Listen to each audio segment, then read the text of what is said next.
China says that it is opening up and wanting to attract more foreign investment.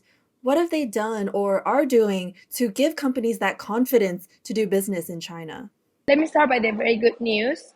China has just announced a couple of days ago the final regulations on cross-border data, transfer of cross-border data for foreign companies. That's very important. But in terms of opening up of sectors that are still very close to foreign investment, there's still a lot of oligopolies, mostly state-owned enterprises. All of that is just too close for foreign investors to participate. Will they open? I doubt. On that note, I think we might not be so hopeful. But I do think they worry, and I do think they will do more than they would have done before. You may say China doesn't need foreign direct investment. That's true in terms of financing. They have enough savings to finance their investment.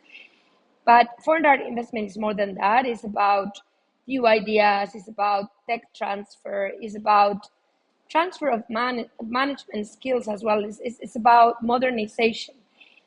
Every country needs, in a way, because that keeps you in the global economy. So I think that's what worries China. And how has the business community reacted to these moves like the new cross-border data transfer? It's still too hard to tell whether companies will react very positively. I think there's other things happening that may worry companies. For example, localization requirements are extremely important now. So you cannot have suppliers from your home country. And this forces tech transfer maybe beyond what companies want to do. But at the same time, companies feel that China is very eager, maybe I would say too eager, to lock them in terms of the actual investment. And that worries some companies, you see, because they are not sure about market developments. As you mentioned, some companies may still be wary about doing business in China, but some others, like Apple, for example, seems to be doubling down on their operations there. What kind of company do you think will be more likely to trust these business opportunities now?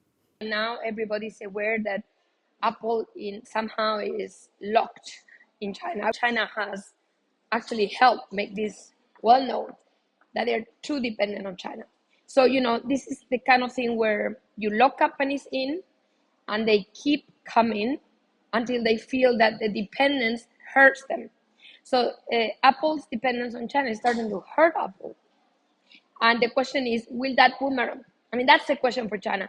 Will your insistence in showing dependence of companies on you boomerang one day? It's a leverage that China has that can only be used up to a certain point. After that, companies may react as Apple is doing, starting to diversify away, just not to look so dependent. I would call it the limit to China's leverage in terms of attracting FDI. They need to be careful with overusing their huge leverage.